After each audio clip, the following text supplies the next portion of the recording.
This week on the Fish Tank. Shh, shh, shh, shh. There he is. The villain. How do I know? Because he is.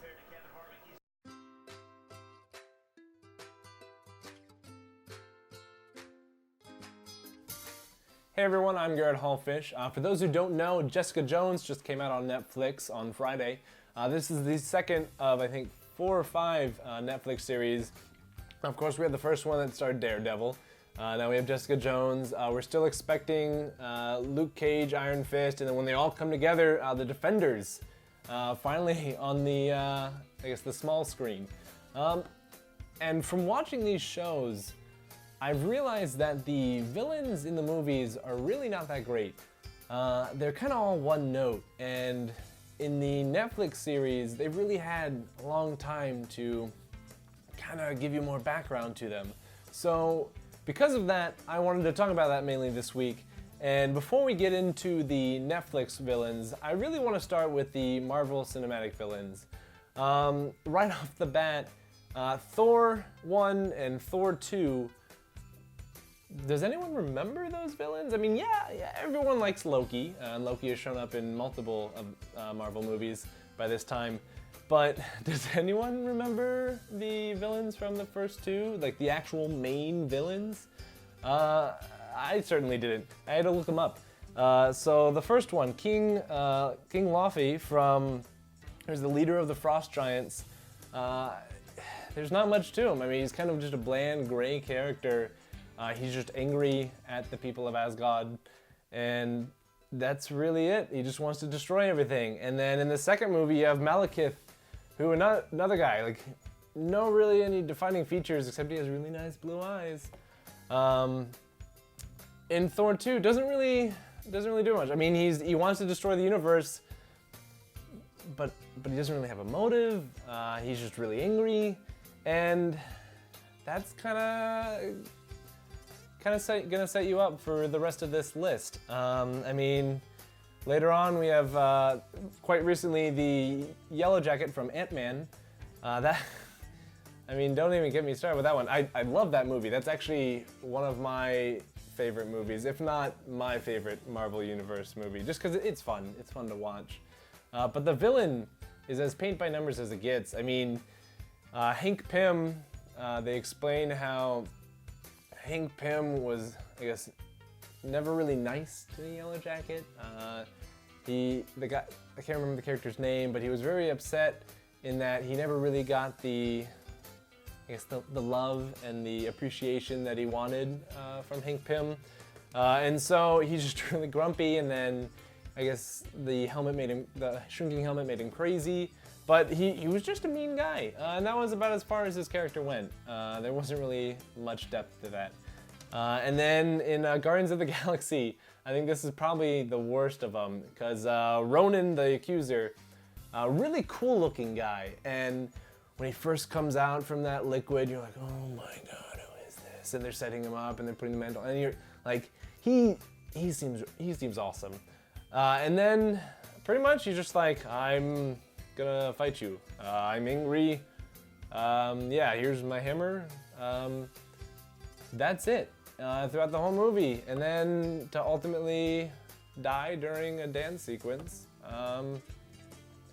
Yeah, I mean, what's up with that? Marvel, we would like some more depth to our villains. So I would, of course, like to first start with Wilson Fisk. From the Daredevil series. I really liked him.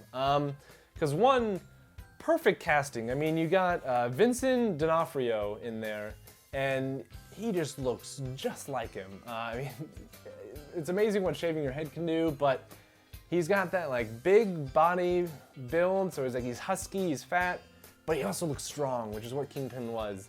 And they did a fantastic job. I mean, yeah, he never really wears the iconic white blazer, but I mean, every time you see him getting angry and they do a close-up of his face and you just see his teeth kind of spitting out there, it looks straight from the comic books. I mean, it was awesome to watch. It just, something about his face just looks so animated, it was fantastic, and he almost fought like a gorilla, which I feel like that's kind of how I see Kingpin. He's just a brute.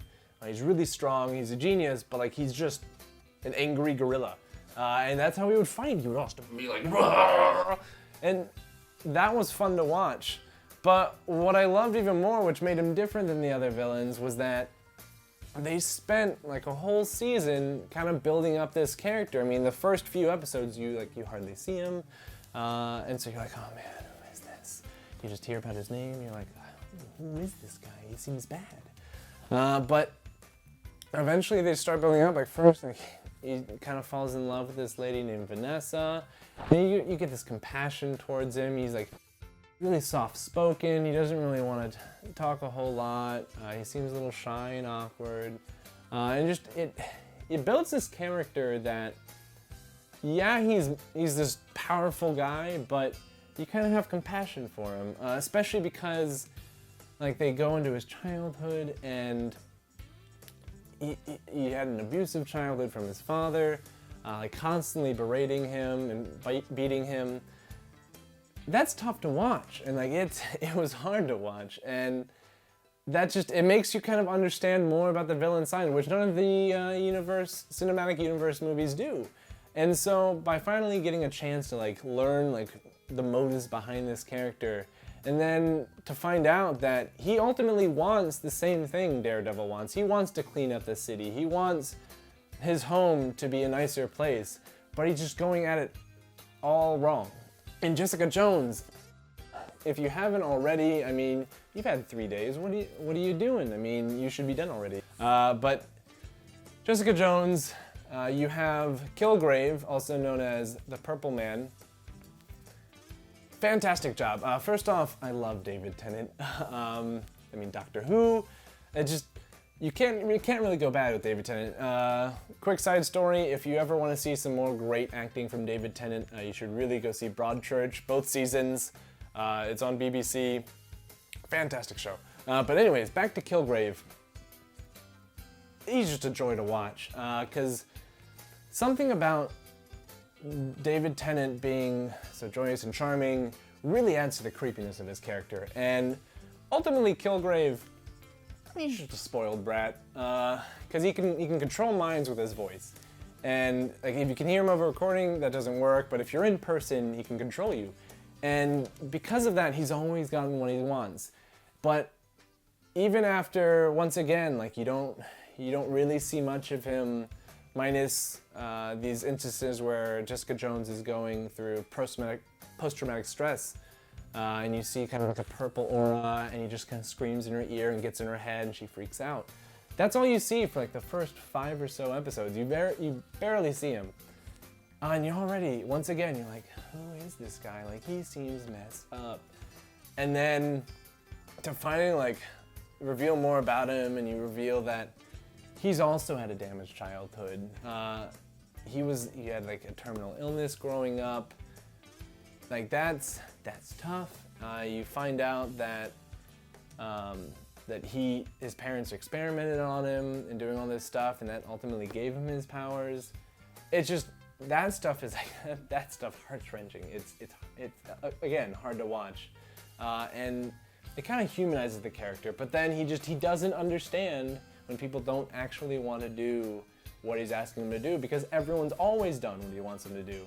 And so it's kind of hard for him to understand that he's doing bad, but he also kind of knows what he's doing. It's interesting, and just it's a great character, because once again you've just had all this time to go with this character, and you see all the messed up stuff they've done, and it just adds to the momentum of him. So like every little thing, like you, more than any of the movies, you feel for these guys when they have to go up against these tough enemies, and it just makes them that much more villainous. And so, I mean, I don't know how they would do it, how they would fix it with the movies, because they only have an hour and a half to 2 hours to play with, but they really gotta step up their game, because these shows have been incredible to watch. And I'm really excited for Luke Cage, who we've already seen in this series, with Jessica Jones. I'm excited to see Iron Fist. See more villains that aren't these huge mystical villains that we have already seen in the movies, but they're just these smaller ones that are more relatable. All the topics are just things that we can more understandably grasp because they're very human things. I mean, like Jessica Jones, it ultimately boils down to things like rape and just being held against your will, slavery. Those are things that like people can relate to, and they're terrible things. And that's why I'm excited for all of this Netflix business, because if they continue this trend, it's just gonna keep getting better and better. And so, without a doubt, you should all be going to see Jessica Jones on Netflix, and I really hope I didn't spoil too much for you. If I did, please yell at me. And with that, I hope you enjoyed the topic this week. If you have any thoughts about the Marvel villains, please let me know in the comments below. Once again, you can find us on Twitter at NerdMuchCom. You can also find us on Facebook via the description below. I'd like to thank you all for joining us this week. I'll see you next time.